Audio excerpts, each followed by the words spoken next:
ತಪ್ಪಂತ ಹೇಳಿಕ್ಕೆ ಆಗುದಿಲ್ಲ ಅಲ್ಲ, ಅದು ನಮ್ಗೆ ಡಿಫೆಂಡ್ ಮಾಡ್ಲಿಕ್ಕೆ ಎಲ್ಲಿ ಕೂಡ ಆಗುದಿಲ್ಲ. ಈಗ ಬೇಗ ಮುಗಿಸಿ ಮತ್ತೆ ಬಿಲ್ ನಾವು ತೆಗೊಳ್ಳುವ, ನೀವು ಮಧ್ಯಾಹ್ನ ಮಾತಾಡಿ. ಸನ್ಮಾನ್ಯ ಅಧ್ಯಕ್ಷರೇ, ನಮ್ಮ ನಾಯಕರು ಪದೇ ಪದೇ ಪದ್ಮಾವತಿ ಅಂತಾರೆ. ಯಾರಿಗೆ ಪದ್ಮಾವತಿ ನನ್ಗೆ ಗೊತ್ತಿಲ್ಲ. ನೀವು ಹೇಳಿ ಯಾವ್ದಕ್ಕೆ ಅಂತ ಹೇಳ್ಬಿಡಿ. ಅಲ್ಲ, ಯಾವ್ದಕ್ಕೆ ಅಂತ ಹೇಳಿ, ಯಾವ್ದಕ್ಕೆ ಅಂತ ಹೇಳಿ. ಉಳಿದವನೊಬ್ಬ ಗೌಡ ಅಂತ ನಾವು ಕೇಳಿದ್ದೀವಿ. ನಮ್ ನಾಯಕರಿಗೆ ಇದು ಯಾವ್ದು ಪದ್ಮಾವತಿ ಇದು ಗೊತ್ತಿಲ್ಲ. ನನ್ಗೆ ಏನ್ ಗೊತ್ತಿಲ್ಲ. ಪದೇ ಪದೇ ಪದ್ಮಾವತಿ ಅಂತಾರೆ. ಅದಕ್ಕೆ ನಮ್ಗೆ ಉಳಿದವನೊಬ್ಬ ಗೌಡ ಬೆಳಿಗ್ಗೆ ಬರೋಲ್ಲ, ಸಂಜೆ ಬೇಕಲ್ಲ. ನಿಮಗೆ ಕಾಳಜಿ ಇದೆ, ಅದಕ್ಕೆ ಬಂದು ಕೂರ್ತೀರಿ.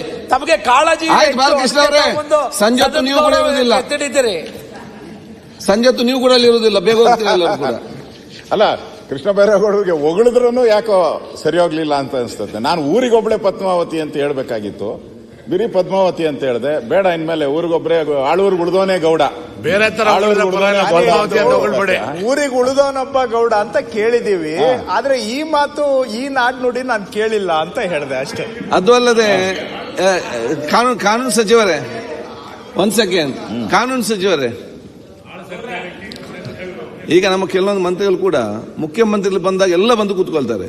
ಆಗ ಬೇಡ, ಮುಖ್ಯಮಂತ್ರಿ ನಿಭಾಯಿಸ್ತಾರೆ. ಮುಖ್ಯಮಂತ್ರಿ ಇಲ್ಲದಾಗ ಬರ್ಬೇಕಲ್ಲ, ಅವ್ರು ಬಂದಾಗ ಬರೋದು, ಕೂತ್ಕೊಂಡು ಇದ್ದಾಗ ಬಂದು ಹೋಗುದು, ಏನ ಪ್ರಯೋಜನ ಇದೆಲ್ಲ.